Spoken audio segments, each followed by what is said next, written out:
மனவளக்கலைன்னா அர்த்தம் சொன்னாங்க. என்ன அர்த்தம் இருக்கு?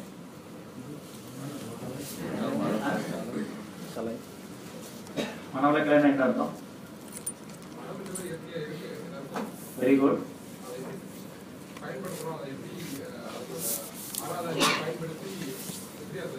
வளமை.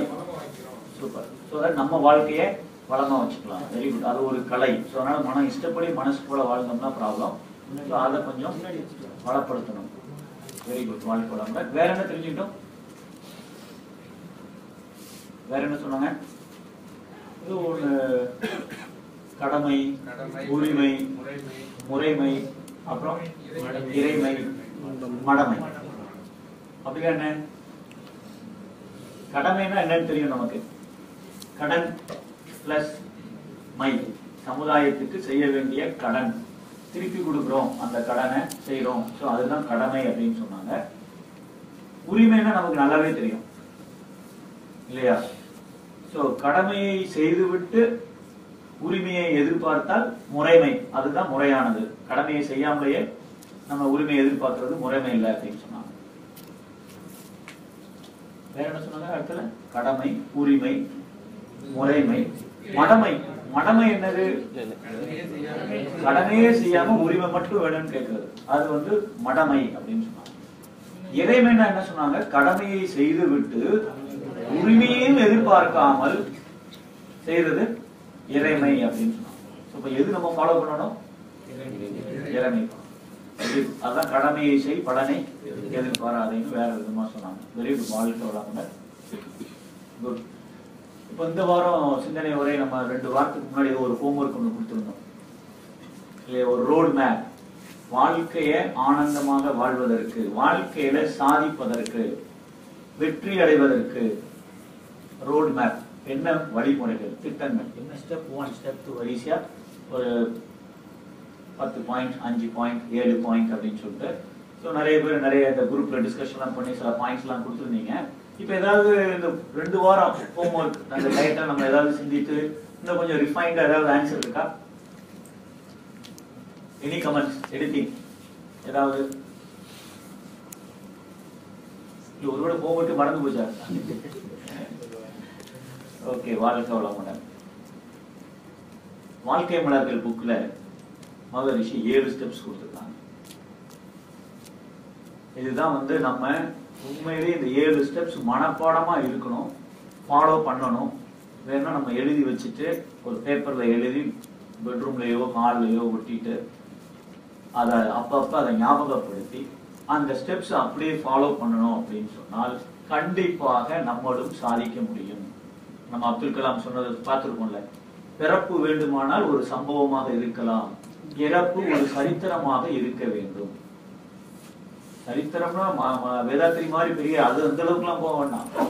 நம்ம வாழ்ந்த வாழ்க்கை ஒரு அர்த்தமுள்ள வாழ்க்கையாக, நாமும் சந்தோஷமாக வாழ்ந்தோம்னு பிறர் சொல்லணும், நம்மளை சுத்தி இருக்க முடியும் சந்தோஷமா வச்சேன்னு சொல்லணும்.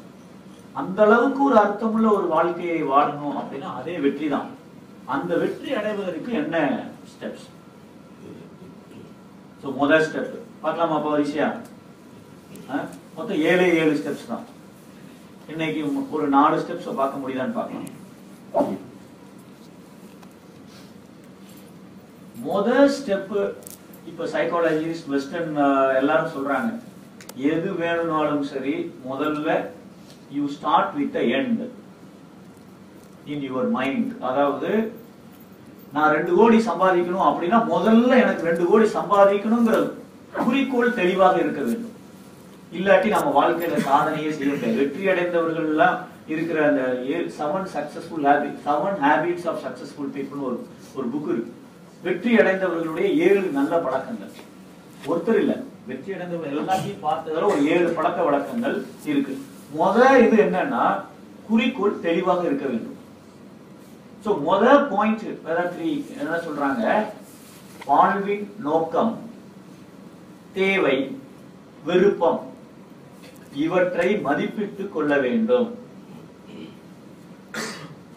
அப்ப என்ன இதெல்லாம் ஒரே பாயிண்ட். முதல்ல வாழ்வின் நோக்கம் தெளிவா இருக்கணும், என்ன தேவைங்கிறது தெளிவாக இருக்க வேண்டும், அப்புறம் என்ன விருப்பம் அப்படிங்கிறது தெளிவாக இருக்க வேண்டும். இதெல்லாம் நாம மதிப்பிட்டுக் கொள்ள வேண்டும். அதாவது எழுதி வச்சுக்கணும், தெளிவா யோசிச்சு என்ன வேணும் எனக்கு. முதல்ல வாழ்வின் நோக்கம் தெளிவாக இருக்க வேண்டும். வாழ்வியோட நோக்கம் என்ன நமக்கு தெரியும். மனவளக்கலையில வந்தவங்களுக்கு இல்ல புதுசா இருக்கிறவங்களுக்கு கூட வாழ்வின் நோக்கம் என்ன ரொம்ப சிம்பிள். சந்தோஷமா இருக்கணும். ஒரு போன் வந்தா கூட இந்த போனை எடுத்தா சந்தோஷமா இல்ல டென்ஷன் பார்ட்டி, இப்ப வேண்டாம் அப்புறம் எடுத்துக்கலாம் அப்படின்னு நினைக்கிறோம். ஆஃப்டர் ஆல் ஒரு போன். அப்ப எல்லா செயல்களிலையும் எல்லா முடிவுகளிலும் சந்தோஷத்தை தரக்கூடியதை மட்டுமே நம்ம செய்யறோம். அப்ப வாழ்க்கையோட குறிக்கோளே சந்தோஷமா இருக்கிறது தானே. ஆனா மனவளக்கலைக்கு வந்துட்டீங்கன்னா இந்த சந்தோஷம்ங்கிறதோட ஒரு டெம்பரரி தான்.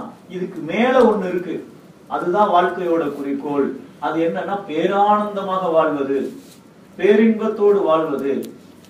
பிளிஸ்னு சொல்றோம் இங்கிலீஷ்ல, எக்ஸ்டசின்னு சொல்றோம். இந்த பேரானந்தத்தோடு வாழ்வதுதான் குறிக்கோள் என்றால் இறைநிலையை உணர்ந்தால் மட்டும்தான் அப்படி வாழ முடியும். அப்ப வாழ்க்கையோட நோக்கம் என்ன? சந்தோஷமா இருக்கணும். அதை விட ஒரு படி கொஞ்சம் போனோம் அப்படின்னா இறைநிலையை உணர்ந்து பேரானந்தமாக வாழ வேண்டும். இதுதான் வாழ்க்கையோட நோக்கம்.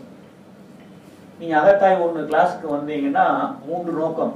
அது அட்வான்ஸ்டா இருக்கவங்களுக்கு அந்த அந்த வகுப்பு வரும்போது உங்களுக்கு தெரியும். இப்போதைக்கு சந்தோஷமா இருக்கணும், இதுதான் நோக்கம். இறைநிலையை உணர வேண்டும், இல்ல பேரானந்தத்தோடு வாழ வேண்டும். இது 2வது நோக்கம், வாழ்வின் நோக்கம். அடுத்தது என்ன பாயிண்ட் பார்த்தோம்? அதுலயே தேவை. நமக்கு என்னென்ன தேவைகள் இருக்கிறது? அடிப்படையா சில தேவைகள் இருக்கு. உணவு வேணும், தண்ணீர் வேணும், ட்ரெஸ் வேணும், இருக்கிறதுக்கு இருப்பிடம் வேணும். உடல்ல 16 வகையான கழிவுப் பொருள்கள் இருக்கு. இந்த கழிவுப் பொருளை வெளியேற்றுவதற்கு தேவையான வசதிகள் வேணும். காலங்காலத்துல திருமணம் நடக்கணும். இதெல்லாம் அடிப்படை தேவைகள். இது தவிர நமக்கு நிறைய தேவைகள் இருக்கும். சோ அதை லிஸ்ட் போடணும். ஏன்னா இந்த அடிப்படை தேவை மாதிரி நமக்குலாம் இந்த அடிப்படை தேவைகள்லாம் இருக்கு. எல்லாம் கல்ஃப் வந்தாச்சு, கண்டிப்பா அடிப்படை தேவைகள் எந்த பிரச்சனையும் இல்லை. ஆனா நிறைய தேவைகள் இருக்க போய் தான் அந்த வேலை செஞ்சுட்டு இருக்கோம். சோ என்னென்ன தேவைகள்? 2 கோடி பணம் வேணும், என்னென்ன தேவைகள் வேணும். சோ அந்த தேவைகளை நாம லிஸ்ட் போடுறோம். முக்கியமா என்ன தேவைகள்? மகரிஷி அதையும் நமக்கு தெளிவா கொடுத்திருக்கிறாங்க. ஆரோக்கியம், உடல் நலம், வந்த வேலையை முடிப்பதற்கு நீண்ட ஆயுள், பற்றாக்குறையே இல்லாத அளவுக்கு செல்வம், நிறை செல்வம், அப்புறம் என்னது? உயர் புகழ். பைசா கொடுத்து வாழ்கன்னு சொல்றது இல்ல, நாம செய்த செயல்களின் மூலமாக பலன் பெற்றவர்கள் நமக்கே தெரியாம நம்மள மனதார வாழ்த்துறது, அதுதான் உயர் புகழ். அப்புறம் என்னது? மெய் ஞானம், உண்மையை பற்றிய தெளிவு, அறிவு, எது தப்பு எது கரெக்ட், இந்த வித்தியாசத்தை கண்டுபிடிக்கக்கூடிய ஞானம், அறிவு. இந்த 5ம் கண்டிப்பாக இருந்தா தான் நம்ம ஆனந்தமா பேரானந்தமா வாழ முடியும். அப்ப இது தேவைகள்ல இதுவும் வருது. அப்புறம் என்னது? விருப்பம். தேவைகள் இருக்கு, விருப்பம். விருப்பம்னா என்ன? ஆசை. ட்ரெஸ் வேணும் எனக்கு, ஆனா இந்த மேட்சிங்ல இருக்கணும், இந்த பிராண்ட்ல இருக்கணும், இத்தனை இருக்கணும், இதெல்லாம் ஆசையில வருது, விருப்பம். ஒவ்வொன்றுக்கும் வேலைன்னா வேலை எனக்கு வேணும், ஆனா இந்த மாதிரி வேலை இருக்கக்கூடாது, இப்படி இருக்கணும் அப்படின்னு சொல்லிட்டு நாம என்ன செய்யறோம்? அந்த தேவையை இன்னும் கொஞ்சம் இந்த மனவளக்கலை மாதிரி இந்த தேவைக்கு நாம அப்படியே வெறும் அரிசியும் உளுந்தையும் வச்சு அழகா ஒரு இட்லி தயாரிக்கிற மாதிரி நாம அந்த தேவைக்கு மேல நிறைய மசாலாஸை போட்டு விருப்பங்கள், ஆசைகள், நான் சொன்னதெல்லாம் அப்படியே ஒய்ஃப் கேட்கணும், தேவை ஒண்ணு இருக்கு, விருப்பம் அதுக்கு மேல எக்ஸ்ட்ராவா நம்ம நிறைய ஆசை, அதுக்கு சிரிப்பா அவருக்கு சொல்றதுக்கு. அப்ப விருப்பங்கள் அப்படின்னு சொல்றோம். அப்போ முதல்ல இந்த 3ம் தெளிவாக இருக்க வேண்டும். இந்த தேவைகள், விருப்பங்கள் அப்படின்னு சொல்றோம். இதையும் கூட கொஞ்சம் ஆழ்ந்து யோசிச்சு பார்த்தோம் அப்படின்னு சொன்னா, இன்னைக்கு என்ன தேவை, இன்னும் 1 மாசத்துக்கு எனக்கு என்ன தேவை, 1 வருஷத்துக்கு என்ன தேவை, 5 வருஷத்துக்கு எனக்கு என்ன தேவை, என்னுடைய 60வது வயசுக்கு அப்புறம் எனக்கு என்ன தேவை, இது நாம முதல்லயே தெளிவாக தெரியும். எத்தனை பேருக்கு நமக்கு இது தெளிவா இருக்கும்? 60 வயசுக்கு மேல நான் என்ன செய்ய போறேன், என்னென்ன எனக்கு தேவை, அதுக்கு நான் இப்ப என்ன செய்யணும், இதுதான் ஃபர்ஸ்ட் பாயிண்ட். இதே தெளிவாக இல்லாத போது என்னுடைய வாழ்க்கையை யார் யாரெல்லாமோ டிசைட் பண்ணுவாங்க, நான் டிசைட் பண்ணவே முடியாது. You are the architect of your life சொல்றாங்க. உங்கள் வாழ்க்கையை நடத்த போற பவர் உங்கள்ட்ட தான் இருக்கு, நம்மள்ட்ட தான் இருக்கு, வேற யாரும் கிடையாது. என்னுடைய வாழ்க்கைக்கு காரணம் நான் தான். அப்ப முதல்ல தேவை, விருப்பம், நோக்கம் இது தெளிவாக மதிப்பிட்டு கொள்ள வேண்டும். அது இந்த 1 வருஷத்துக்கு, 5 வருஷத்துக்கு, 10 வருஷத்துக்கு, 60 வயசுக்கு அப்புறம் இப்படி எழுதுறோம். இதுல கூட பெர்சனலா எனக்கு என்ன தேவை, என் குடும்பத்துக்கு என்ன தேவை, தொழில் ரீதியாக என்ன தேவை, என்னுடைய ஆரோக்கியம் ரீதியாக என்ன தேவை, பண விஷயத்துல என்ன தேவை, இப்படி பல கோணத்துல அதை ஆராய்ச்சி பண்ணணும். இதுக்கெல்லாம் 1 மாசம் லீவ் போட்டா கூட முடியாது சார். கண்டிப்பா முடியும். ரொம்ப கஷ்டம்லாம் கிடையாது. வாழ்க்கையில யார் முன்னேறிட்டே இருக்கிறாங்களோ அவர்கள் இதை செய்கிறார்கள், சந்தேகமே இல்லை. இந்த குறிக்கோள், இந்த தேவை, இந்த விருப்பம் தெரியல அப்படின்னு சொன்னா கண்டிப்பாக நம்ம பாசிட்டிவ் ஸ்டெப் கூட்டம் அமுக்குள்ள போயிருப்போம். ஆனா என்னைக்குனாலும் கீழே விடுவோம். திடீர்னு ஒரு நாள் என்ன நடக்குனே தெரியாது, கீழே விழுந்துருவோம். பாக்குறோம், இன்னைக்கு கண் முன்னாடி பாக்குறோம். ஒரு 4 நாளைக்கு முன்னாடி நியூஸ் கூட பாத்துருக்கோமே. அப்ப நம்ம முதல்ல வாழ்க்கையின் நோக்கம், தேவை, விருப்பம் இவைகளை மதிப்பிட்டுக் கொள்ள வேண்டும். இதுல அடுத்த கேட்டகரி ஒண்ணு வருது. அவை ஒன்றுக்கொன்று முரண்படாமல் அமைத்துக் கொள்ள வேண்டும். ஆரோக்கியமாக இருக்கணும், நோய் இல்லாம இருக்கணுங்கிறது என்னுடைய தேவை. ஆனா என்னுடைய விருப்பம் டெய்லி பீஸா சாப்பிடணும்னு ஒரு விருப்பம் இருக்குன்னு வச்சுக்குவோம். இங்கே முரண்பட்டு விடுகிறது. இது உடலை கெடுக்க போகுது. ஆனா என்னுடைய விருப்பம், தேவை வந்து ஆரோக்கியமா இருக்கணும்னு சொல்லிட்டு, ஆனா என்னுடைய விருப்பத்துல இப்படி இருக்கு, டெய்லி அதை சாப்பிடுறோம். இல்ல வந்து இந்த சாப்பாட்டுல சில பேர் தெளிவா இருக்கிறாங்க, இந்த சாப்பாட்டுல மட்டும் என்ன எதுவும் சொல்லிடுறாங்க, வேற என்ன வேணாலும் சொல்லு. அவர் டாக்டர் பா நீ வெயிட்ட குறைக்கணும்ப்பா, ஆடு மாடு கோழி சாப்பிடுறத நிப்பாட்டணும், அது சாப்பிடலாம், நான் எப்படி சார் நிப்பாட்ட முடியும், அது எங்க போய் சாப்பிடுறது எனக்கு தெரியாது. இவர் குறிக்கோள் தெளிவா தான் இருக்கு, ஆனா முரண்பாடா இருக்கு. தேவைக்கும் விருப்பத்திற்கும் அங்கே முரண்பாடு, நோக்கத்திற்கும் விருப்பத்திற்கும் முரண்பாடு, அங்க சிக்கல். அப்ப நம்ம இதுல மதிப்பிட்டுக் கொள்றோம், ஒரு பேப்பர்ல தெளிவா எழுதுறோம், ஒன்றுக்கொன்று முரண்படாமல் இருக்கிறதா அப்படிங்கறத யோசிச்சு இத ஃபர்ஸ்ட் ஸ்டெப்ல கரெக்ட் பண்றோம். முதல்ல இந்த ஸ்டெப் எழுதல அப்படின்னு சொன்னா கண்டிப்பாக நம்மளால முன்னேற்றம்ங்கிறத எதிர்பார்க்க முடியாது, கஷ்டம். வேதாத்திரி காலில் விழுந்தாலே ஒரு காலில் விழ எல்லாரும் மகான் ஆகலாங்கிறார். ஒவ்வொருத்தருக்கும் இதை அடைய முடியும். அவருக்கு தேவை 2 குவாலிபிகேஷன் தான். இந்த உடல்னு ஒண்ணு இருக்கணும், உள்ள உயிர்னு ஒண்ணு ஏங்கிட்டு இருக்கணும், இவ்வளவுதான். இந்த 2 இருந்தா போதும். படிப்பு தேவையில்லை, பதவி தேவையில்லை, அதிகாரம் தேவையில்லை, மனைவி கூட தேவையில்லை. இல்ல மனைவி கூட இல்லை, மனைவியும் தேவையில்லை. வெறும் உடலும் உயிரும் இருந்தா போதும், இவ்வளவுத்தையும் அடையலாம் அப்படிங்கிறார். ஆனா நமக்கு இந்த ஃபர்ஸ்ட் ஸ்டெப்ல தான் ஓட்ட இருக்கு. நிறைய இதுல கூட நம்ம தெளிவா தான் இருக்கும். பண விஷயத்துல தெளிவா இருக்கும், ஆனா மற்ற விஷயத்துலதான் தெளிவு இல்லை. ஆரோக்கிய விஷயத்துல தெளிவில்லை, குடும்பத்துக்கு செய்ய வேண்டிய கடமைகள்ல சில நேரம் தெளிவில்லை, நம்ம பெர்சனலா நான் எப்படி என்னுடைய அறிவை வளர்த்துக் கொள்ள வேண்டும் அதுல தெளிவில்லை. ஏதோ அது வந்தது போறோம், அந்த கிளாஸ் வந்தது போனோம், இதை படிச்சுக்கலாம், அதை படிச்சுக்கலாம், யார் யார் என்ன சொல்றாங்களோ அங்கங்க அப்படி இப்படி காதை கொடுத்து அங்கனே ஒரு டிசிஷன் எடுத்து அங்கனே பண்றோம். அதான் மகரிஷி என்ன சொல்றாங்க, வெள்ளத்துல ஒரு துரும்பு மாட்டிக்கிச்சா அந்த துரும்பு எப்படிலாம் படாத பாடுபடுமோ அதே போல் தான் 90% மக்கள் வாழ்ந்து கொண்டிருக்கிறார்கள். என் கம்பெனிக்காரன் சொன்னாரா நான் கத்தாரை விட்டு போகணும், பக்கத்து வீட்டுக்காரன் சொன்னா வீட்டை காலி கொண்டு போகணும், யார் யாரெல்லாமோ டிசைட் பண்றாங்க என் வாழ்க்கையை. ஆனா கையில கடவுள் 6வது அறிவை கொடுத்து இவ்வளவு சிந்திக்கும் திறனையும் கொடுத்திருக்காருன்னா, கையில ஒரு போட்டையும் கொடுத்து பெடல் பண்றதுக்கு இதையும் கொடுத்திருக்காரு. எந்த வெள்ளம் வந்தாலும் சரி நாம எங்க போகணுமோ அங்க போய் சேர முடியும். கொஞ்சம் சுத்தினா கூட அங்க போய் சேர்ந்துடலாம். மனவளக்கலையத்தை எடுத்து பாத்தீங்கன்னா முதல் சாப்டர்ல இதைத்தான் எழுதியிருக்காரு முதல். அப்போ வாழ்வின் நோக்கம் அப்புறம் என்னது, தேவை, விருப்பம் இவைகளை மதிப்பிட்டுக் கொள்ள வேண்டும், ஒன்றுக்கொன்று முரண்படாமல் அமைத்துக் கொள்ள வேண்டும். இது ஃபர்ஸ்ட் பாயிண்ட். 2வது பாயிண்ட்,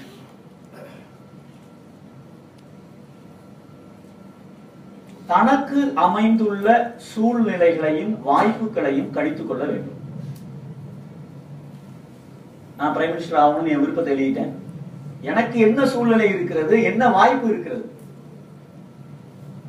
ஒரு ஃப்ரெண்ட் ஒருத்தர் போன் பண்ணாரு, அவர் சொன்னார், சார் எனக்கும் என் பாஸுக்கும் கம்பெனில கொஞ்சம் நிலைமை சரியில்லை, அதாவது உறவு சரியில்லை, 2 பேருக்கும் கொஞ்சம் மனஸ்தாபம் வந்துருச்சு. எவ்வளவு நாளா சார்? 1.5 வருஷம் ஆச்சுங்க. இந்த 1.5 வருஷத்துல உங்களுக்கும் பாஸுக்கும் மனசு சரியில்லை, இல்ல உறவு சரியில்லை, ப்ராப்ளம் இருக்கு அப்படின்னு சொன்னா இந்த 1.5 வருஷத்துக்கு முன்னாடி இந்த உறவு எப்படி இருந்தது, இன்னைக்கு எப்படி இருக்கு, ஒரு நிமிஷம் யோசிச்சு பாருங்க சார். ஆமா சார், ரொம்ப ஒஸ்ட் ஆயிடுச்சு. ஒஸ்டா தான் ஆகும். ஏன்? நம்மள்ட்ட நோக்கம் தெளிவா இல்ல. அதற்கப்புறம் என்ன செய்யணுங்கிற இப்ப வரக்கூடிய ஸ்டெப்ஸ் அவர் சரி எதுவுமே பண்ணல. ரிலேஷன்ஷிப் பேட் ஆயிட்டுங்கிறது தெளிவா இருக்கிறார், கரெக்ட். ஆனா இது மறுபடியும் மோசமா தான் ஆகிட்டு இருக்குங்கிறது அவரால் உணர முடியல. சோ அப்போ ஆபீஸ்ல பிரச்சனை அப்படின்னு ஒரு விருப்பம் தேவை. ஆபீஸ்ல போனா நிம்மதியா இருக்கும். என்னுடைய விருப்பம் தேவைன்னு சொன்னா, 2வது பாயிண்ட், எனக்கு அமைந்துள்ள சூழ்நிலைகளையும் வாய்ப்புகளையும் கணிக்க வேண்டும். அப்படின்னா என்ன? இப்ப இருக்கிற சூழ்நிலையில இது ஆபீஸ்ல என்ன பிரச்சனை, எனக்கும் அவருக்கும் என்ன ப்ராப்ளம், என்ன மாதிரி சிச்சுவேஷன்ல சார் சுத்தி இருக்கிறவங்க எல்லாம் ஒரு மாதிரி ஏதோ ஒண்ணு என்ன ஏதோ சரி பண்ணி என்ன பண்ணிட்டாங்க. நான் ஒழுங்கா தான் இருக்கேன், நான் உண்மையா தான் வேலை செஞ்சுட்டு இருக்கேன். அவங்க எல்லாம் சொன்ன பொய்யின் காரணமாக அவர் என்ன தப்பா நினைச்சுக்கிட்டு என்ன ட்ரீட் பண்ணிட்டு இருக்காரு. உதாரணத்துக்கு இல்ல, இது ஒரே தப்பு உண்மையிலே பண்ணிருக்காரு. அந்த தப்புனால அது ஆரம்பிச்சது, ஒரு தப்பு பண்ண, அதுல இருந்து ரிலேஷன்ஷிப் மோசமாயிடுச்சு. இது என்னுடைய சூழ்நிலை. இப்ப வாய்ப்பு என்ன நான் யோசிக்கணும், ரைட்டு. 1.5 வருஷத்துக்கு முன்னாடி எனக்கும் அவருக்கும் ரிலேஷன்ஷிப் மோசமாயிடுச்சு. இப்ப இதை சரி பண்றதுக்கு எனக்கு வாய்ப்பு இருக்கிறதா இல்லை? இந்த கம்பெனியில இருந்துட்டு இதை நான் சரி செய்ய முடியுமா, முடியாதா? 1 மாசம் போதுமே. அவர் எதனால மிஸ் அண்டர்ஸ்டாண்டிங் ஆனாரோ அதை நான் அதுல போக்கஸ் பண்ணா போதுமே. அவர் மேல நம்பிக்கை கொண்டு வந்துடலாம். யார் என்ன வேணாலும் சரி செய்யணும். வாய்ப்பு இருக்கிறது. வாய்ப்பு இல்லாட்டி ஒண்ணும் பிரச்சனை இல்லை. அவரு ஜிஎம்ஏ பார்க்க முடியாது, பாஸே பார்க்க முடியாது. முடிஞ்சது அவ்வளவுதான். அப்படின்னா வேற வேலை கிடைக்குமா? அடுத்த வாய்ப்பு என்ன இருக்குது? இது இல்ல, இன்னொன்னாவது கிடைக்குமா? எனக்கு இருக்கிற அனுபவத்துக்கு வேலையே கிடைக்காது. இந்த கம்பெனியை விட்டா வேற எந்த கம்பெனியும் வாய்ப்பே இல்லை அப்படின்னு சொன்னா வாய்ப்பு இல்லை. அப்ப இதுலதான் வாய்ப்பை நாம உருவாக்கணும். அப்போ எனக்கு அமைந்துள்ள சூழ்நிலை, வாய்ப்பு ஆரோக்கியமா இருக்கணுங்கிறது என்னுடைய தேவை, என்னுடைய ஆசை. எனக்கு இருக்கிற சூழ்நிலை என்ன? முக்காவாசி நேரம் நான் ஏசியில தான் இருக்க வேண்டியது இருக்கு. வேர்வை வருவதற்கு வாய்ப்பே இல்லை, எல்லாம் ஏசியில தான் இருக்கிறோம். சாப்பாடு ரிச் ஃபுட்டா இருக்கு. இது எனக்குள்ள சூழ்நிலை. ஆனா வாய்ப்பு என்ன இருக்கு? இப்ப நான் ஆரோக்கியமா வைத்துக் கொள்வதற்கு உண்டான வாய்ப்பு இருக்கா? இருக்கேன். இந்த ஒரு இந்தியன் கிளப்ல ஒரு கிளாஸ் நடந்துட்டு இருக்கு. அது ஒழுங்கா போனா எக்ஸசைஸ கத்துக்கலாம். காலையில 4 மணிக்கு எந்திரிக்க வேண்டியிருக்கு ஆபீஸ் போறதுக்கு. ஆனா ஈவினிங் நான் ஒரு 1/2 மணி நேரம் ஒதுக்குனா போதுமே, என்னால எக்ஸசைஸ் போட முடியும். ரொம்ப ரிச் ஃபுட்டா தான் சாப்பிட வேண்டியிருக்கு. ஆனா நைட் பழம் சாப்பிட முடியுமே. இதெல்லாம் எனக்கு உள்ள வாய்ப்புகள், அதை அடைவதற்கு. இப்ப இந்த சூழ்நிலை, வாய்ப்பு, இந்த ரெண்டையும் நாம் மேட்ச் பண்ணணும். ஆக்கா, இந்த சூழ்நிலைகள்னால இப்ப இருக்கிற பிரச்சனைகள், ஆனா இந்த வாய்ப்புகள் இருக்கிறது. இந்த வாய்ப்புகளை நான் பயன்படுத்தி கொண்டால் அதை கவர் பண்ணிடலாம், ஆரோக்கியமா இருக்கலாம். இந்த ஆபீஸ்ல எந்த பிரச்சனையோ அந்த பிரச்சனையை நான் சால்வ் பண்ணிட்டு நானும் அவரும் பெஸ்ட் ஃப்ரெண்ட் ஆயிடலாம். 3 மாசம் போதும் அதை ப்ரூவ் பண்றது. அது எந்த காரணத்தினால் வீக்கா இருக்கோ அதை சரி பண்ணிடலாம். அதே மாதிரி ஆரோக்கியம் எதனால கெட்டு போயிருக்கிறதோ அதை சரி பண்ணிடலாம். பண விஷயத்துல எதனால எனக்கு குறைபாடு இருக்கிறதோ அதை சரி பண்ணிடலாம். ஆனா வாய்ப்புகளை நாம பார்க்கணும். அதுவும் வேதாத்ரி அவர்கள் என்ன சொல்றாங்க, பெரியவங்க சொல்லி இருக்கிறாங்க, கடவுள் ஒரு கதவை மூடினால் இன்னொரு கதவை. ஆனா வேதாத்ரி என்ன சொல்றாங்க, முதல்ல அந்த கதவை திறந்துட்டு தான் இந்த கதவை மூடுறாரு. அவ்வளவு கருணை உள்ளவர் கடவுள். நாம தான் அதை சரியா புரிஞ்சுக்கிறது இல்லை, சரியா பயன்படுத்திக்கிறது இல்லை. அப்ப 2வது பாயிண்ட் என்ன பாயிண்ட் பார்த்தோம்? எனக்கு அமைந்துள்ள சூழ்நிலைகளையும் வாய்ப்புகளையும் கணித்துக் கொள்ள வேண்டும். 3வது பாயிண்ட், இயற்கை ஒழுங்கு அமைப்பையும் அதனால் விளையும் காரண விளைவையும் உணர்ந்தும் மதித்தும் நடக்க வேண்டும். 2 விஷயம் இருக்குது. இயற்கை ஒழுங்கு அமைப்பு, அதனால் விளையும் காரண விளைவு. அப்புறம் 2 விஷயம், உணர்ந்தும் மதித்தும். 2க்கும் வெவ்வேறு வார்த்தை. மகரிஷி யூஸ் பண்ற எந்த புக்க படிச்சாலும் சரி, எந்த வித படிச்சாலும் சரி, ஒவ்வொரு வார்த்தைக்கும் அர்த்தம் இருக்குது. ஏன் இந்த வார்த்தையை போட்டிருக்காரு, ஏன் அந்த வார்த்தையை போடல, ஏன் உணர்ந்துன்னு ஒரு வார்த்தை, மதிப்புன்னு ஒரு வார்த்தை, ஏன் இயற்கை அமைப்பு, இயற்கை ஒழுங்கு அமைப்புன்னு ஒரு வார்த்தை, அதுக்கப்புறம் காரண விளைவுன்னு ஒரு வார்த்தை. அப்பதான் உண்மையான டீப்பா நமக்கு அர்த்தம் புரியும். அப்பதான் நம்ம சப்கான்சியஸ் மைண்ட்ல போய் பதியும். அப்பதான் நம்மளும் மாற முடியும். அப்ப இயற்கை ஒழுங்கு அமைப்பு ஃபர்ஸ்ட் அப்படின்னா என்ன? நான் 4 இட்லி சாப்பிடுவேன் எப்பவும், 10 இட்லி சாப்பிட்டா வயிறு வலிக்கும். இதுதான் இயற்கை ஒழுங்கமைப்பு. 120 கிலோமீட்டர்ல போக வேண்டிய இடத்துல 120 தான் போகணும். அதுக்கு மேல போனா என்ன ஆகும்? அதுதான் இயற்கை ஒழுங்கமைப்பு. சில விதிகள் இருக்கிறது, அதை நம்ம கடைபிடிக்கணும். இந்த விதி இட்லிக்கும் ஸ்பீடு பிரேக் இதுக்கு மட்டும் இல்ல, ஓவர் ஸ்பீடுக்கு மட்டும் இல்ல, ஒவ்வொன்றிலும் இருக்கிறது. இயற்கை ஒழுங்கு அமைப்பு என்ன? இயற்கை ஒழுங்கு அமைப்பு ஒண்ணு வேண்டாம். நம்ம இப்ப மன்றத்துல நம்மளால பிரம்மஞான பாடலையும் உலக நல வாழ்த்தையும் சத்தமா பாட முடியல. இதுதான் ஒழுங்கமைப்பு. இதுக்கு மதிப்பு உணர்ந்து மதிப்பு கொடுக்க வேண்டும். இங்க என்ன இருக்கிறதோ, சட்ட திட்டங்கள் என்ன சொல்லுகிறதோ அதுதான் இங்குள்ள ஒழுங்கமைப்பு. ஒரு பில்டிங்ல இருக்கிறோம், வீட்டு வாடகைக்கு தான் எடுத்திருக்கிறோம். அங்க என்ன ஒழுங்கமைப்பு இருக்கிறதோ அதை நாம உணர வேண்டும், மதிக்க வேண்டும். உணர்ந்தா மட்டும் போதாது, மதிக்க வேண்டும். அப்ப இயற்கை ஒழுங்கு அமைப்பு அப்படின்னா இயற்கை விதி. ஒண்ணு வேணா சாப்பாடு கேட்கிறோம், காஃபி. இந்த காஃபி எக்ஸாம்பிள் அடிக்கடி சொல்றீங்களே, நாங்க காஃபி கேட்கிறோம், காஃபி தண்ணி மாதிரி வருது. இதுதான் இயற்கை ஒழுங்கமைப்பு. அப்படிதான் இருக்கும். ஏன்னா இயற்கை மிக சரியாக நடந்து கொண்டிருப்பது எல்லாம் மிக சரியாக நடந்து கொண்டிருக்கிறது. இதுதான் இயற்கை ஒழுங்கமைப்பு. நடப்பது எல்லாம் மிக சரியாக நடந்து கொண்டிருக்கு. அங்க எந்தவித குறைபாடே இல்லை.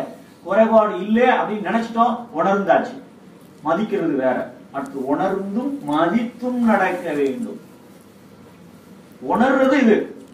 ஆகாய் மிக சரியாக நடந்து கொண்டிருக்கிறது. இந்த இந்தியன் கிளப்ல இருந்து எனக்கு நார்மலா போனே வராது. லட்சுமணன் சார் தான் வரும். நான் ஒரு போன் பண்ண, ஒரு 2 days முன்னாடி போன் பண்ணேன். ஜஸ்ட் அந்த பிரசிடென்ட் போன் பண்ணேன். போன் பண்ணி எப்படி சார் இருக்கீங்க, எல்லாம் ஓகேவா, நாங்க ரொம்ப கம்ஃபர்டபுளா இருக்கோம். அவர் சொன்னாரு, கீழே ஒரு கிளாஸ் நடக்கான் சார், அவங்க வந்து கொஞ்சம் டிஸ்டர்பன்ஸா இருக்குன்னு சொன்னாங்க. ஆனா நான் நம்பல, ஏன்னா உங்க குரூப் அவ்வளவு பெர்ஃபெக்டா நடப்பீங்க. சந்தோஷம் சார், நானும் இதை செக் பண்றேன் அப்படின்னு சொல்லிட்டேன். உடனே அவருக்கு ஃபோன் பண்ண, லட்சுமணன் சார், இந்த சார் இப்படி ஒருத்தர் அவர் சொல்றாரு, அப்படி உண்மையிலே நாம எதுவும் டிஸ்டர்ப் பண்ணிருக்கோமா? சொன்னார், ஆமா சார் சொன்னாரு அவரு என்கிட்ட. அதை நான் ஒன்றும் பெருசா எடுத்துக்கல. சில நேரங்களில் வெளியில இருந்து பேசுறது அவங்களுக்கு டிஸ்டர்பன்ஸ் யாரோ கம்ப்ளைண்ட் பண்ணியிருக்காங்க. இந்தியன் கிளப் பிரம்மஞானர் பாடுறதை இப்படிதான் கம்ப்ளைண்ட் பண்ணியிருக்காங்க. இயற்கை ஒழுங்கமைப்பு, இதை உணர வேண்டும், மதிக்க வேண்டும். இல்லாட்டி என்ன ஆகும்? அடுத்த பாயிண்ட், இதனால் விளையும் காரிய விளைவு.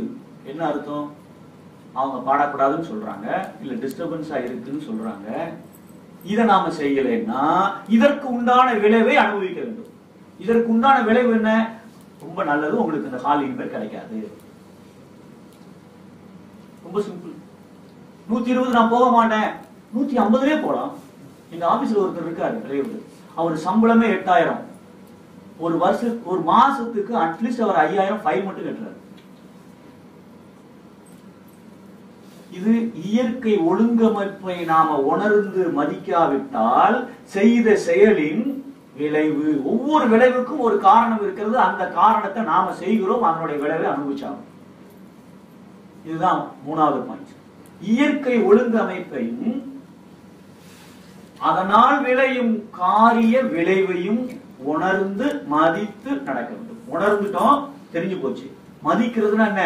அங்க குறை சொல்லிடவே கூடாது. சந்தோஷமாக அவர்கள் சொன்னார்கள், டிஸ்டர்பன்ஸா இருக்கு, நீங்க சத்தம் போடுறது வேற மாதிரி இருக்கு, வெளியில இருக்கிறவங்களுக்கு ரொம்ப சந்தோஷம் சார், நாங்க எங்களை மாற்றிக்கொள்கிறோம். அதுதான் மதிக்கிறது. நீங்க என்ன சொல்றது? உங்களுக்கு யார் சொன்னா, யாரு கத்துனா? கொஞ்சம் வீடியோ எடுத்து காமிங்க, காமிப்பாரு.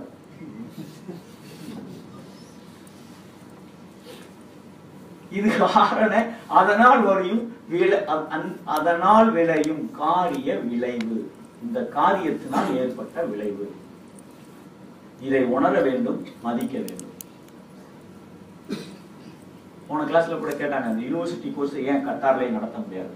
இன்னொரு அன்பர் ரொம்ப உலக அளவுல சிந்தித்து ஒரு கேள்வி கேட்டார், பட்டி தொட்டிக்கெல்லாம் ஏன் எடுத்துட்டு போக முடியாது? போலாம், அங்க போலாம். காரிய விளைவு. அப்புறம் சார் சொன்னார், அடிக்கடி இவங்களெல்லாம் கூப்பிடலாம் சார். கண்டிப்பா கூப்பிடலாம். இந்த இயற்கை ஒழுங்கமைப்பு என்ன சொல்லுது, காரிய விளைவு என்ன சொல்லுகிறது? கொஞ்சம் நாம யோசிக்கணும். ஒரு தடவை வந்துட்டு போனா எவ்வளவு செலவாகுது, நாம பணத்தை வாங்க முடியாது. அப்ப நம்ம இதை ஃபாலோ பண்ணா என்ன ஆகும், இந்த விதிக்கு அதனுடைய விளைவு என்ன, இந்த செயலுக்கு என்ன விளைவு, இதை நம்ம எல்லாத்துலயும் அப்ளை பண்ணணும். இதை அப்ளை பண்ணிட்டோம் அப்படின்னு சொன்னா கண்டிப்பாக நம்ம முன்னேற்றம் கரெக்டா இருந்துட்டே இருக்கும்.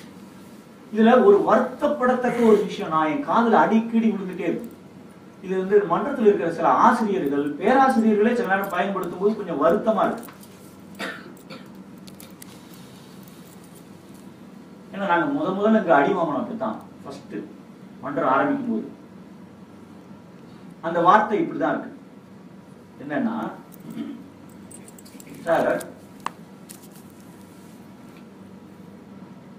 இப்போ மன்றத்துல இடம் இல்லை, பெரிய ஹால் பார்க்கலாம் சார், நல்ல எண்ணம், நோக்கம் சூப்பர் நோக்கம், அப்சல்யூட்லி நோ ப்ராப்ளம், தேவை விருப்பம் அட்டகாசமான, தனக்கு உண்டான சூழ்நிலை வாய்ப்பு சூழ்நிலை பார்த்தோம், இது இடம் பத்தல, வாய்ப்பு இதோட பெரிய ஹால் இருக்கு, நான் அரேஞ்ச் பண்றேன் சார், வாய்ப்பு இருக்கு, நோ ப்ராப்ளம். ப்ராப்ளம் இங்கதான் என்ன சொல்றோம், நிறைய என் காதுல விடுறது, சார் நம்ம வேற ஹால் பார்த்து போகலாம் சார், எல்லாம் அருட்பேராற்றல் பார்த்துக்கும், இறையாற்றல் பார்த்துக்கும்.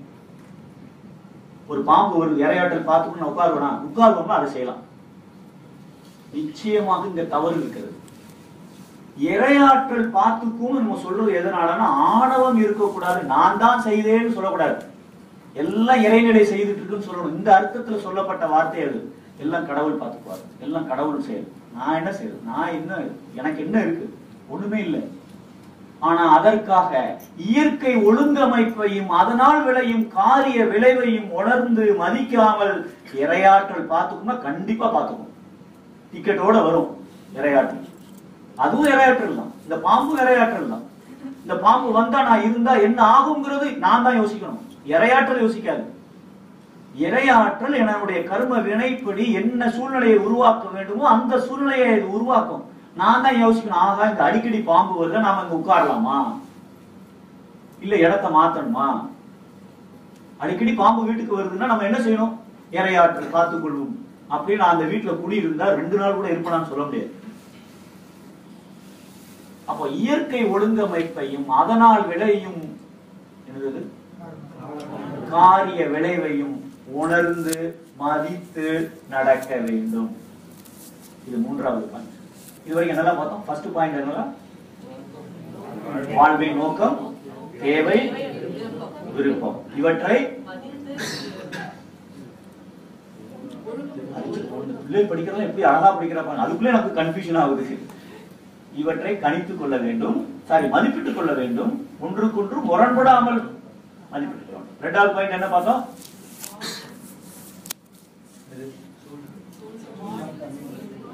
என்ன சார்? 4-5 பேருக்கு தான் வர்ற மாதிரி இருக்கு. தனக்கு அமைந்துள்ள சூழ்நிலைகளையும் வாய்ப்புகளையும் பயன்படுத்திக் கொள்ளணும், கணித்துக் கொள்ளணும், கணித்துக் கொள்ள வேண்டும். சூப்பர். 3வது இயற்கை ஒழுங்கமைப்பையும் காரிய விளைவையும் உணர்ந்தும் மதித்தும் நடக்க. உணர்றோம், நிறைய பேருக்கு தெரியுது, மன்றத்துக்கு வந்து கிளாஸ் எல்லாம் வந்தாச்சுன்னா நல்லாவே தெரியுது. ஒய்ஃப் திட்டுறாங்களா, நம்ம திருப்பி திட்டக்கூடாதுன்னு உணர்வு இருக்கு, ஆனா மதிக்கிறது இல்லை. மதிக்கிறதுனா அவங்க பொசிஷன்ல இருந்து நம்ம யோசிச்சோம்னா மதிச்சிருவோம். நம்ம பொசிஷன்ல இருந்து யோசிக்கிறதுனாலதான் மகிழ்ச்சி பண்ணி சொல்லிட்டு போயிட்டாரு, திட்டக்கூடாதுன்னு சொல்லிட்டு இது என்ன செய்யறது, நாளுக்கு நாள் கூடிக்கிட்டே போகுது, இதுக்கு பேர் மதிப்பு இல்லை.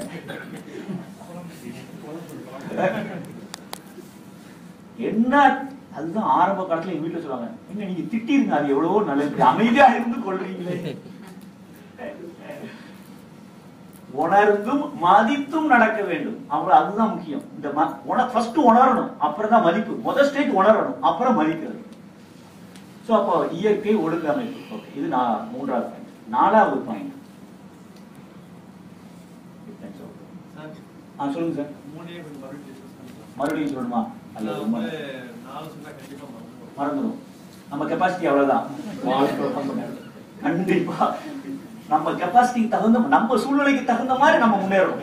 100% அக்ரி. 4வது பாயிண்ட் அடுத்த கிளாஸ்ல. ஓகே, இன்னொரு கிளாஸ்ல இந்த 3 மறுபடியும் யோசிப்போம். இத பத்தி அவங்களே இல்ல சார், இந்த 3 பாயிண்ட் இந்த எந்த அளவுக்கு புரிஞ்சிட்டாலும் 2 மணி நேரத்துக்கு கேட்டா மறுபடியும் நமக்கு தெரிஞ்சுக்கலாம். 2 பேர்கிட்ட கேட்டா நமக்கு தெளிவாயிருன்றீங்க.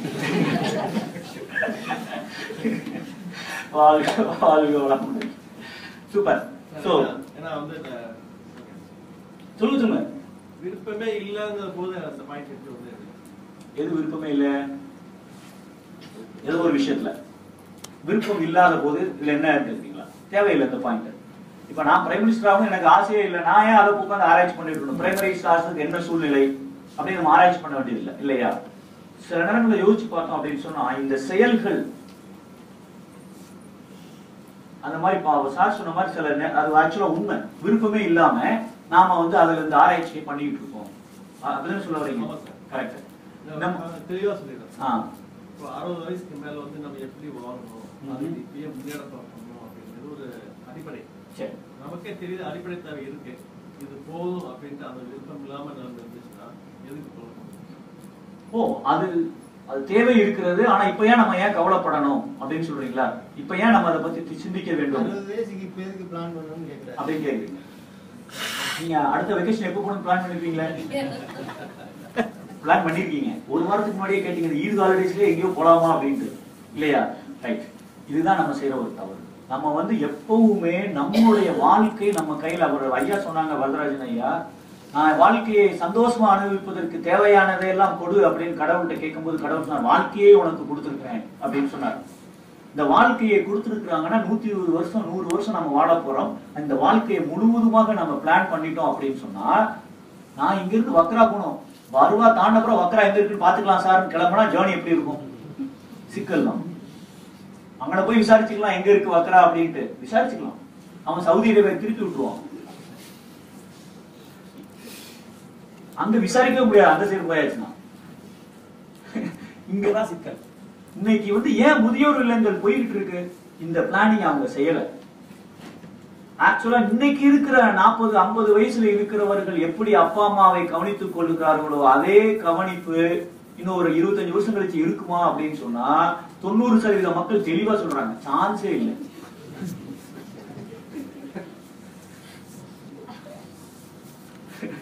அதுல தெளிவாக இருக்கும். அப்ப ஏன் பிளான் பண்ணக்கூடாது?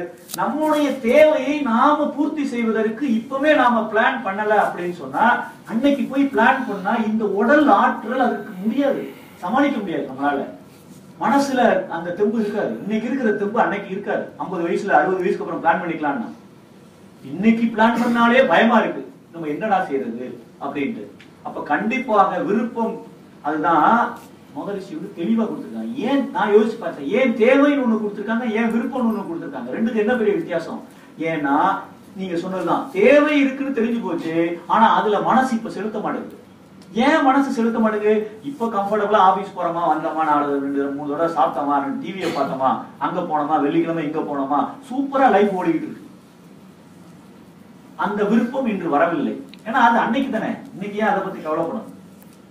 தேவை இருக்கிறது தெரியுது, ஆனா விருப்பத்தை நாம இப்பதான் பிளான் பண்ணணும். அதனாலதான் இந்த விருப்பம்ங்கிறது 60 வயசுக்கு மேல என்ன செய்ய போறோம், 5 வருஷத்துக்கு எனக்கு என்ன வேணும், 1 வருஷத்துக்கு என்ன வேணும், 1 மாசத்துக்கு என்ன வேணும், இன்னைக்கு நைட்டு தூங்குற வரைக்கும் நான் என்ன வேணும், எனக்கு நான் எதை செய்ய வேண்டும், இதை கொஞ்சம் நல்ல டீட்டெயிலா அனலைஸ் பண்ணினா தான் நம்முடைய வாழ்க்கை ரோடு மேப் தெளிவா இருந்தா தான் நாம அந்த ரோட்ல கரெக்டா போக முடியும்.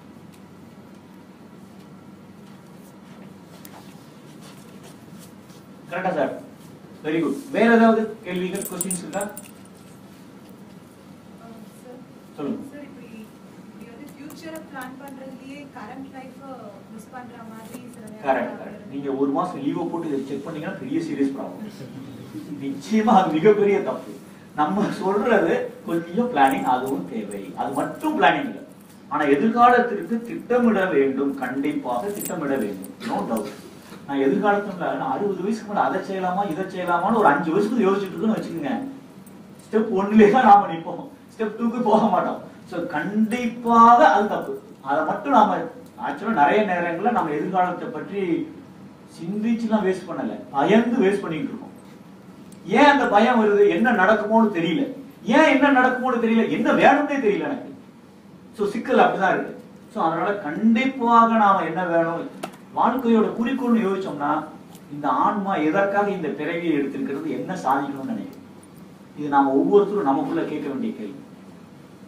எனக்கு பேச தெரியும்னா சாருக்கு வேற ஒரு நல்ல விஷயம் தெரியும். சாருக்கு இன்னொன்னு தெரியும். இயற்கை ஒவ்வொருத்தருக்கும் ஒரு தனி தன்மையை கொடுத்திருக்கிறது, தனி திறமையை கொடுத்திருக்கிறது.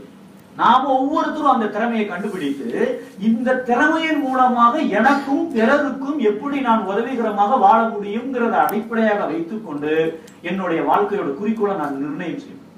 இறைநிலை உணர்வதுங்கிறது ஒரு மெயின் குறிக்கோள். அதே சமயம் அப்ப ஏன் வேலை பார்க்கணும்? நான் பாட்டு ஒரு ஆலியால போய் உட்கார்ந்து ஒரு மாசத்துல இறைநிலையை உணர்ந்துட்டேன் எல்லாம் போதும் எனக்கு அப்படின்னு உட்காரலாம். அதற்காக இந்த உடல் படைக்கப்பட்டிருக்கிறது. ஏதோ ஒரு கடமை இருக்கு, ஏதோ ஒரு சாதனையை செய்ய வேண்டும் அப்படின்னு இருக்குல்ல. ஒழுக்கம், கடமை, ஈகை இருக்குல்ல. அப்ப நம்ம என்னுடைய குறிக்கோள் என்ன, நான் என்ன செய்ய வேண்டும் இந்த சமுதாயத்திற்கு, என்னுடைய தனித்தன்மை என்ன, தனித்திறமை என்ன, இதை வைத்து நான் கண்டுபிடிக்கிறேன்.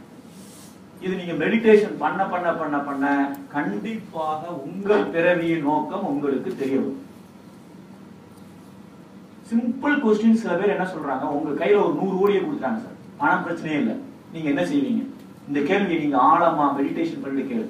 அதுக்கு என்ன ஆன்சர் வருதோ அதுதான் முக்காவாசி உங்க பிறவியின் நோக்கமா இருக்க சான்ஸ். என்கிட்ட இப்போ ஒரு 100 கோடியை கொடுத்து என்ன செய்யணும்னு சொன்னா முதல்ல வேலையை விட்டுருவேன். இதெல்லாம் சில்லற விஷயம். ஆனா இவையும் நான் என்ன செய்ய போறேன், எனக்கு ஆன்சர் தெளிவா இருக்கு. எனக்கு அதுதான் பிறவியின் நோக்கம்ங்கிறது எனக்கு தெரியும். அதை நீங்க ஒவ்வொருத்தரும் கேட்டீங்கன்னா இந்த பணம்ங்கிற நோக்கம் கொஞ்சம் சைடுல போய் உங்களுடைய பிறவியின் நோக்கம் என்ன அப்படிங்கிறது மெயினா வரும். இப்ப இந்த நோக்கத்தை வைத்துக் கொண்டு இப்ப மற்றதை ஃபிட் பண்ணுங்க. ஒவ்வொன்னா என்னுடைய வாழ்க்கைக்கு எவ்வளவு பணம் வேணும், என்னென்ன செய்யணும் அப்படின்னு நீங்க யோசிச்சீங்க, கண்டிப்பாக நம்மளுடைய ஒவ்வொருத்தருடைய வாழ்க்கையும் அர்த்தமுள்ள வாழ்க்கையாக, ஒரு சாதனையாக கண்டிப்பாக இருக்கும். அதை நம்ம கொஞ்சம் யோசிச்சிட்டோம், இதை ஃபில்அப் பண்ணிட்டோம், கண்டிப்பா முடியும். ஆனா எதிர்காலத்தை பற்றி கண்டிப்பாக நாம திட்டமிடல் அவசியம். அதுலயே நேரத்தை போக்குறது மகா பெரிய தப்பு. Very good. வேற ஏதாவது?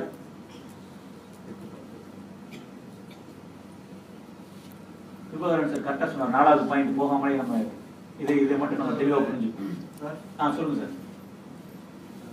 நடைமுறையாவே பேசணும்.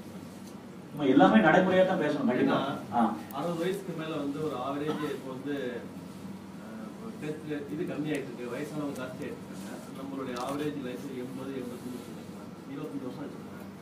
நம்ம வாழ்நாள் முழுவதும் 40 வயசு நிறைய பேர் ஆவரேஜா எக்ஸ்பீரியன்ஸ், நம்மளுடைய ஒர்க் எக்ஸ்பீரியன்ஸ் 20 வயசுல வேலைக்கு செஞ்சா 60 வயசு ரிட்டையர்ட் ஆகும், 40 வருஷம். ஆனா நம்ம சும்மா இருக்க போற வருஷம் 30 வருஷம். அதுக்கப்புறம் வங்கி இருக்குது. 60 வயசுக்கு மேல நம்ம சும்மா இருக்க போற வருஷம் ரொம்ப கஷ்டப்பட்ட ஒரு 5 வருஷம் ஒரு கன்சல்டன்சியாவோ ஒரு இதுல வேலையில 50% நமக்கு ரெனுமரேஷன் கிடைக்கும். அதுக்கப்புறம் அப்படியே குறைஞ்சிடும். ஆனா இப்ப நான் பாத்துட்டு இருக்கேன் சார், கையில பணம் இருந்தாலும் கஷ்டப்படுறாங்க. கரெக்ட். என் குடும்பத்திலேயே சில பேர் அவருக்கு மாப்பிள்ள திட்டுறாரு, இருந்தாலும் பணத்தை வச்சு தர மாட்டேங்கிறாரு. நிறைய பேர் சென்ட்ரல் கவர்மெண்ட் ஆபீசரே அவர் நீட்டா பிளான் பண்ணி அமைதியா வாழ்க்கை போயிட்டு இருக்கு. அவரோட ஒய்ஃபுக்கு ரொம்ப சிக்கு, யாரும் எதிர்பார்க்காம மகன் எதிர்பார்க்காம இருக்காங்க. ஆனா மகன் திட்டுறாப்புல இந்த ஆளு கேஷ் வச்சு தர மாட்டேங்கிறாரு. ஆனா அந்த மகனுக்கு 5 கோடி தான் சொத்து. ரொம்ப காம்ப்ளிகேஷனா இருக்கு மாதிரி இருக்குன்னா இவ்வளவு சொல்றாரு. அதான் நான் வீட்டை சொல்லிட்டு இருக்கேன். நார்மலா 60 வயசுக்கு மேல நமக்கு அந்த வாழ்க்கை இப்பயே பழக்கப்படுத்திக்கலாம். எளிமையான உணவு பழக்கப்படுத்துறது இல்ல, நாம என்ன செய்யணுங்கிறது முதல்ல தெளிவாயிட்டோம் அப்படின்னு சொன்னா அதுக்கப்புறம் நீங்க பழக்கப்படுத்தணுமா இல்ல புதுசா செய்யணுமாங்கிறது. இப்போ நீங்க 60க்கு மேல நான் சோசியல் சர்வீஸ் பண்ண போறேன், என்னுடைய தேவை என்னுடைய சாப்பாட்டுக்கும் என்னுடைய வசதிக்கும் இவ்வளவு தேவைப்படுது, ஒரு மாசம் 50,000 ரூபாய் தேவைப்படுது, இல்ல 25,000 ரூபாய் தேவைப்படுது. ஆனா நான் பண்ண போறது இப்ப மண்டலத்துல சர்வீஸ் தான் பண்ண போறேன். என்ன வேலை கொடுக்காங்களோ அதை செய்ய போறேன். எனக்கு அது ஆத்மாத்மா திருப்தி கிடைக்கும். எனக்கு தெரிந்தது என்னுடைய வாழ்நாளை, பின்னால இருக்கிற வாழ்நாளை நான் இப்படித்தான் கழிக்க போறேன்னு நான் முடிவு பண்ணிட்டேன்னு வச்சுக்கோங்களேன். Code is clear. யாரும் உங்களுக்கு குழப்ப முடியாது. இல்லைன்னா என்ன ஆகும், இப்பவுமே நிறைய கால்ஸ் தான் வருது. சார் நம்ம அங்க ஒரு பெரிய தோட்டத்தை வாங்கி அதை போடலாமே. நம்ம தெளிவா இருக்கணும், என்ன செய்ய போறோம். நமக்கு பணம் தான் அப்ப முக்கியமா, இல்ல நான் ஆத்மாத்ம திருப்திக்காக, நான் பிறந்த நோக்கத்திற்காக இந்த சமுதாயத்திற்கு ஏதாவது கடனை திருப்பி கொடுக்கணும்னு நான் நினைக்கிறேனா?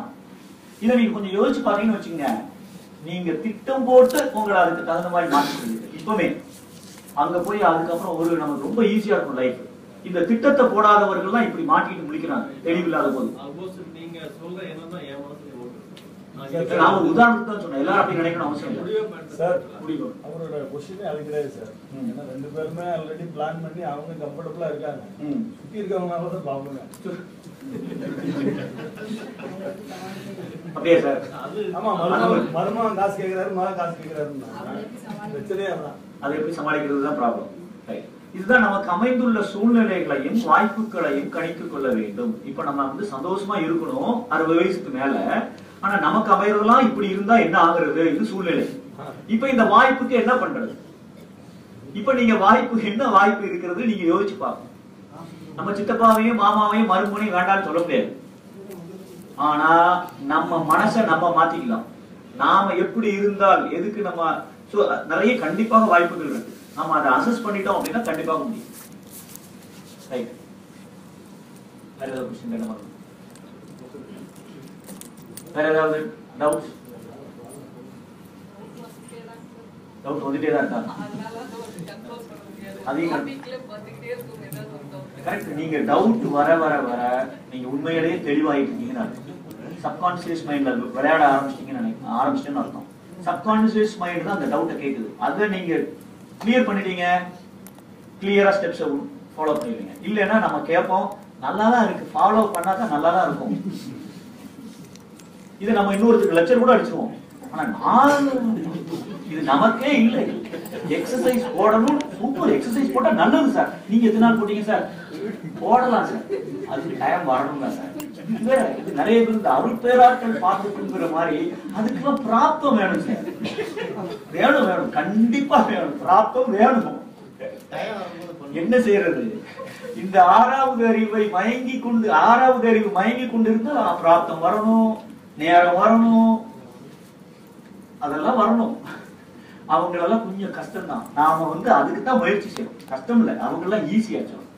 தெளிவா இருப்பேன், நான் மாறவே மாட்டேன்னு சொன்னவர் அவரு 1 மாசத்துல மாற ஆரம்பிச்சிட்டாரு. இந்த அறவுரையா இருக்கு, பிராப்தம் வரணும், அதாகணும், டைமே இல்ல சார். 4 மணிக்கு எந்திரிக்கிறேன், ஏன் 3:30 எந்திரிச்சிருவேன்?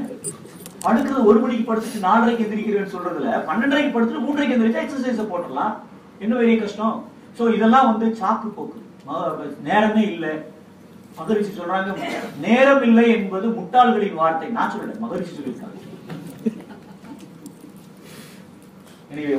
வாழ்க்கை வளமுடன் மணி 8:15. சோ இதோட இந்த சிந்தனை உரையை முடித்துக் கொள்ளலாம். இது இன்னொரு கிளாஸ்ல கண்டினியூ பண்ணலாம்.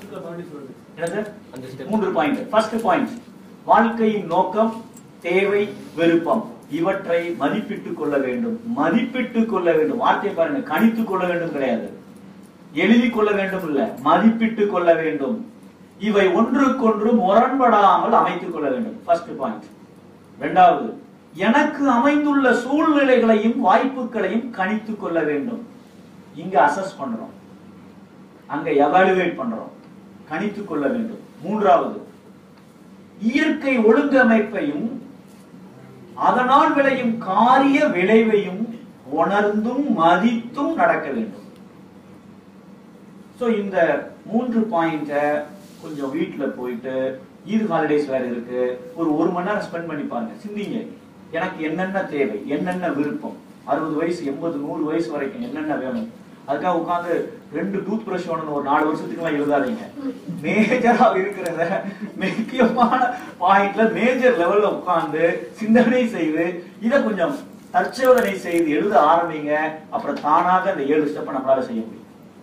ரைட். வாழ்க வளமுடன். சோ இதோட இந்த சிந்தனை உரையை முடித்துக் கொள்ளலாம். 2-3 அனௌன்ஸ்மெண்ட் இருக்கு. ஈத் ஹாலிடேஸ் இருக்கு. அகத்தாய்வு 4 பேர் கொடுத்தவங்க நாளைக்கு காலையில 7ல இருந்து 11:30 வரைக்கும் இந்த அகத்தாய்வு 4 கிளாஸ் வைக்கலாமான்னு ஒரு ஐடியா இருக்கு. சோ பேர் கொடுத்தவங்க, இங்க வந்திருக்கிறவங்க, அங்க தனசேகரன் சார் இல்ல லட்சுமணன் சார் அந்த லிஸ்ட் இருக்கு.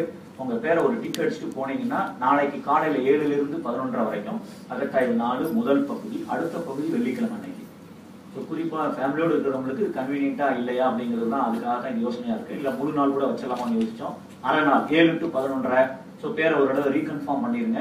அங்கேயே கொஞ்சம் வெயிட் பண்ணீங்கன்னா ஒரு 10 நிமிஷத்துல சொல்லிடலாம் கிளாஸ் இருக்கா இல்லையா அப்படின்னு சொல்லிட்டு. 1.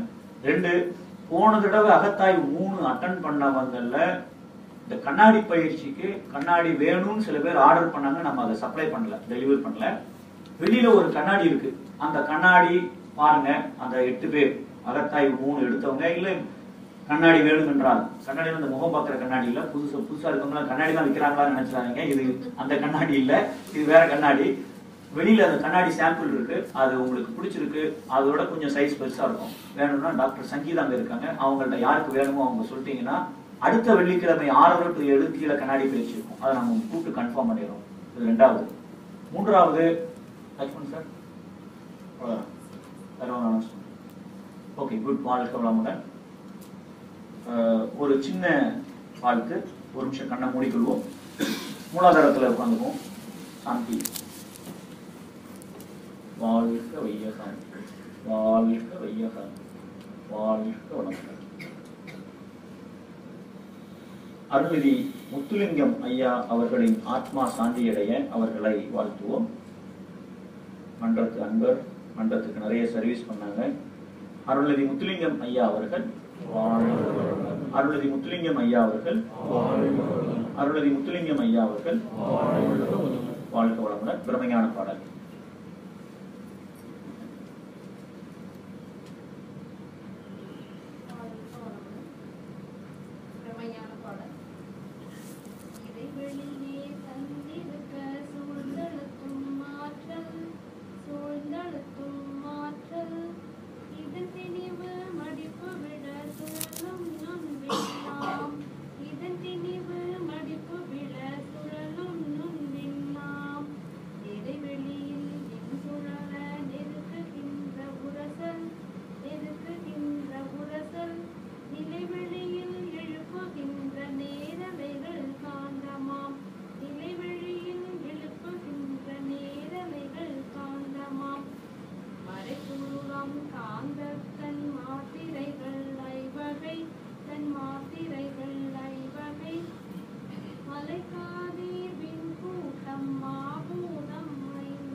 வாழ்க வளமுடன். ஒரே ஒரு அனௌன்ஸ்மெண்ட். இந்த ஏற்கனவே பிஎஸ்சி எம்எஸ்சி சேர்ந்து ஒரு வருஷம் பரீட்சை எழுதுனவங்க ஒரு 10 நிமிஷம் கீழே இருக்கிற அந்த ஓட்ட கேபினுக்கு வந்துருங்க. அங்கே ஒரு சின்ன டிஸ்கஷன் இருக்கு. இந்த யோகா ஃபார் ஹியூமன் எக்ஸலன்ஸ் அப்படின்னு சொல்லிட்டு ஒரு கோர்ஸ் தமிழ்நாட்டில் 11 யூனிவர்சிட்டியில் இருக்கு. ஆந்திராவில் ஒரு, கர்நாடகாவில் ஒரு 247 யூனிவர்சிட்டியில் வேதாத்ரி அவர்களோட சிலபஸ் அப்ரூவ் ஆயிருக்கு. அதில் யாராவது அந்த யோகா கோர்ஸ் பிஎஸ்சி எம்எஸ்சி பண்ணணும்னு ஆசைப்பட்டீங்கன்னா இன்னும் 2 நாளோ 3 நாளோ தான் இருக்கு submission date, last date. So நீங்கள் என்னையோ இல்லை நம்ம டாக்டர் சங்கீதாவே கான்டாக்ட் பண்ணீங்கன்னா டீட்டெயில் கிடைக்கும். இங்கே நாங்கள் கிளாஸ் தான் இங்கே நடத்தப்போம். ஜஸ்ட் நாங்கள் உங்களுக்கு ஹெல்ப் பண்ணுவோம். பரீட்சை எழுதுறதுக்கு இந்தியா போய் ஆகணும்.